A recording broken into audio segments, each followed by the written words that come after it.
નમસ્કાર સર. નમસ્તે. તો તમે અમારા ગામમાં આવ્યા અને અમારી આગતા સ્વાગતા બધી જોઈ તો તમને પહેલો અનુભવ શું થયો?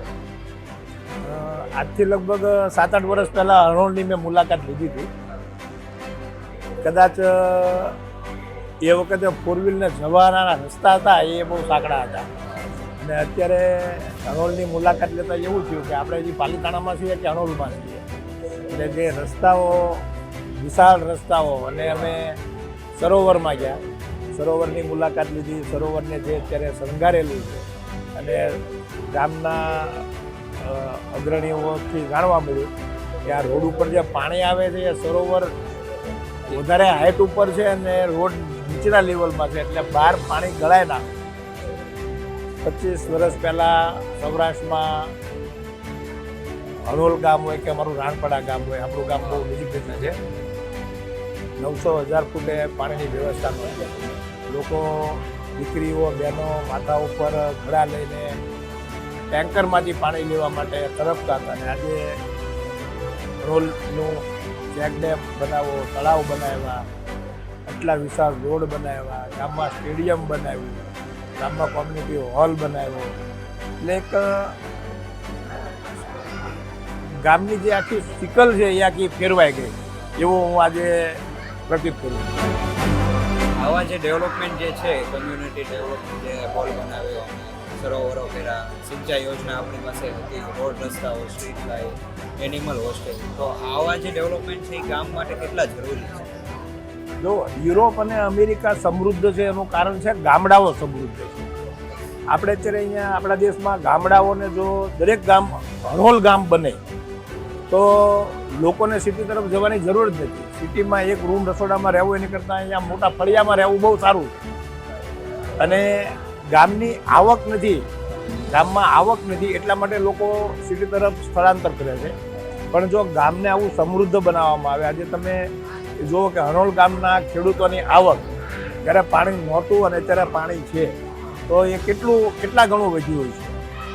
ગામમાં તમામ પ્રકારની ફેસિલિટી, આવકનો સ્ત્રોત જો ગામના લોકોને મળે તો એમને કોઈ દિવસ સિટી તરફ સ્થળાંતર કરવાની જરૂર નથી. અને એના માટે ગામડાઓ વિકસિત, દરેક ગામ વિકસિત થવું જોઈએ. ગામડાઓ વિકસિત થશે તો વનસ્પતિઓ, ખેતરો વિકસિત થશે, ખેતરો વિકસિત થશે તો આબોહવા વિકસિત થશે અને આબોહવા વિકસિત થશે તો આપણું જીવન વિકસિત થશે.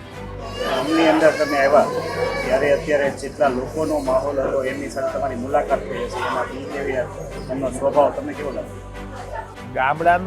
ગામડાનો જીવન બહુ મળતાવડો સ્વભાવ છે અને એમાંય આપણું કાઠિયાવાડ. આપણે એમ કહીએ ને કે કોક દી ભૂલો પડતું ભગવાન થા અમારો મહેમાન, તને સ્વર્ગ બોલાવવું છે આપણા. અને આ તો ગામનો જીવ છે. પણ મને ગામના લોકોએ જે પ્રમાણે વાત કરી કે એક પણ વસ્તુ પાલીતાણાથી નથી આવી, એક પણ મારા જ રસોઈનો દાણો પણ પાલીતાણાથી નથી આવ્યો.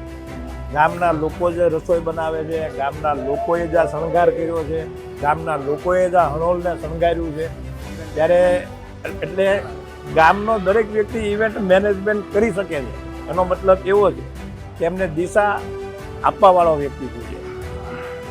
આદરણીય મનસુખભાઈ માંડવિયાએ ગામ માટે, જો દરેક સિટીમાં રહેનારનો જીવ એમના ગામ પ્રત્યે એની લાગણી હોય જ, અને એ લાગણીના હિસાબે આજે મને ખબર પડી કે ભાઈ રોરો ફેરી ભાવનગર, સુરતથી ભાવનગર આજે 1500 લોકોની ભરાઈને આવી. તો એ ગામનો પ્રેમ બતાવે, ગામનો ભાવ બતાવે છે. આજે તમે તમારા ઘરના વખાણ નથી કરતા, તમે તમારા ગામના વખાણ કરો, એ વધારે મહત્વ. ગામનો જ્યારે બધા તમામ જ્ઞાતિનો ભાવ એક થાય ને ત્યારે એ સમરસતાવાળું ગામડું થાય. દરેક જગ્યાએ તમારા જે અત્યારે ગામના 3 દિવસનો જે આ પ્રોગ્રામ છે, આત્મનિર્ભર હણોલને બનાવ્યું, તીર્થધામ હણોલ નામ આપ્યું. એટલે આ એક રિયલી તીર્થધામ મંદિર જ હોય એવું નથી, પણ મને અત્યારે એવું લાગે છે કે તીર્થધામ હણોલ. યુવાનો માટે કોઈ સંદેશો આપવામાં આવે? યુવાનો, અત્યારનું નવું જનરેશન મોબાઈલમાં, ડેવલપિંગમાં, સિટી તરફ વળાયેલું. સિટીમાં એ જો હણોલથી જાય તો કે સુરતવાળાને જવું છે મુંબઈ, મુંબઈવાળાને જવું છે અમેરિકા, કેનેડા. પણ જે મૂળ છે એ મૂળ તમારું કેટલું મજબૂત છે.